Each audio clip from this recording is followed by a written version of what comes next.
మరిన్ని వీడియోస్ కోసం సబ్స్క్రైబ్ చేయండి. అలాగే పక్కనే బెల్ ఐకాన్ని ట్యాప్ చేయడం ద్వారా లేటెస్ట్ నోటిఫికేషన్ని పొందండి.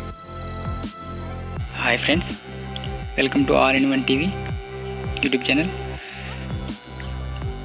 WP నెంబర్ 27211 రాహుల్ రెడ్డి గారి కేసుకి సంబంధించి ఒక ఆర్డర్ కాపీ అనేది రావడం జరిగింది ఫ్రెండ్స్.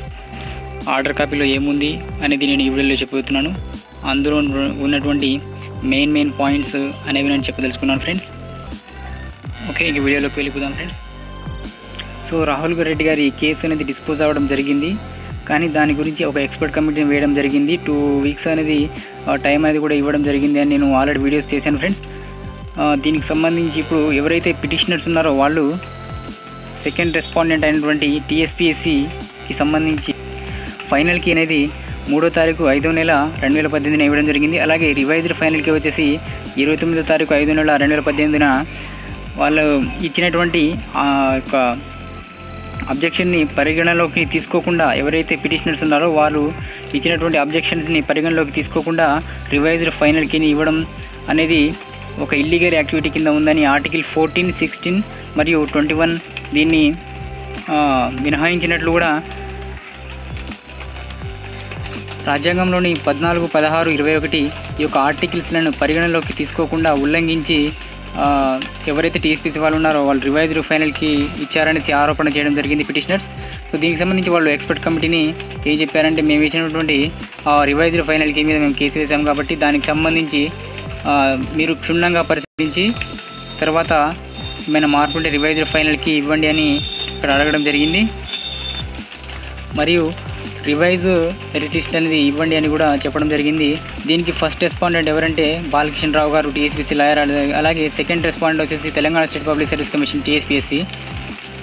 సో దీనికి సంబంధించినటువంటి కౌన్సిల్ అంటే TSPSC ఎవరంటే సెకండ్ రెస్పాండెంట్ అనేటువంటి TSPSC ప్రిలిమినరీ కీని ఎప్పుడు రిలీజ్ చేసిందంటే 14వ తారీఖు 3వ నెల 2018 రిలీజ్ చేయడం జరిగింది. అలాగే అబ్జెక్షన్స్ అనేది 21వ తారీఖు 3వ నెల 2018 నుంచి 31వ తారీఖు 3వ నెల 2018 వరకు అబ్జెక్షన్స్ అనేది తీసుకోవడం జరిగింది. కానీ ఆ అబ్జెక్షన్ని పరిగణలోకి తీసుకోకుండా రివైజ్డ్కి ఇవ్వడం అనేది జరిగిందని ఆరోపణ చేయడం జరిగింది. దీనికి సంబంధించి ఎక్స్పర్ట్ కమిటీని మేము ఇచ్చినటువంటి ఆరోపణలు ఒకసారి చెక్ చేయండి అనేసి 19 ప్రొఫెసర్స్ని ఫ్రమ్ డిఫరెంట్ యూనివర్సిటీస్ అంటే వేరే విద్యాలయాల నుంచి కూడా డిఫరెంట్ టైప్స్ ఆఫ్ ప్రొఫెసర్స్ని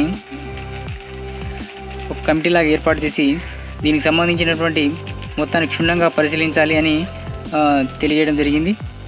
మరియు దీనికి సంబంధించి ర్యాంకింగ్ లిస్ట్ అనేది ఎప్పుడు పబ్లిష్ అయిందంటే 25వ తారీఖు 6వ నెల 2018 ఇవ్వడం జరిగింది. అయితే ఈ 14 క్వశ్చన్స్లో 2 క్వశ్చన్స్ అనేది డిలీటెడ్గా ఉన్నాయని చెప్పడం జరిగింది.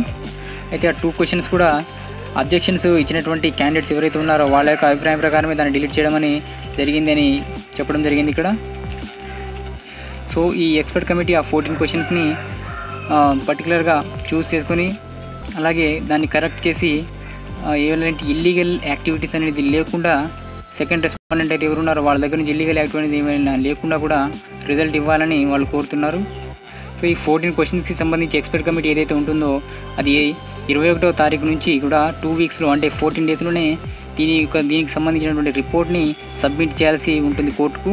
దీనికి సంబంధించి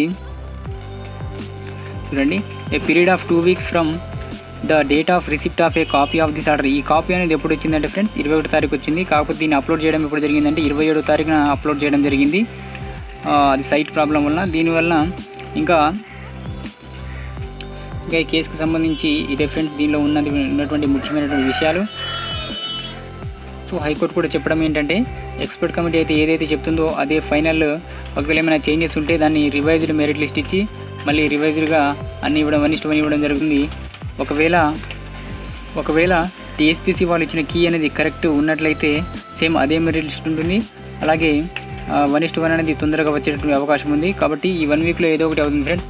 అలాగే హైకోర్టులో కూడా ఇప్పుడు కేసు నడుస్తుంది కాబట్టి దీనికి ఎస్జిటి తెలుగు మీడియంకి సంబంధించి మరియు టీచర్ రిక్రూట్మెంట్ మొత్తానికి సంబంధించి కూడా తొందరగా వీళ్ళని నియామకాలు చేపట్టాలని హైకోర్టు గట్టిగా మన యొక్క తెలంగాణ ప్రభుత్వాన్ని ఆదేశించడం జరిగింది. అది కూడా వీడియో నేను చేశాను friends.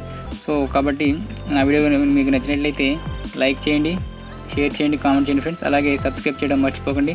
Thanks for watching my video friends.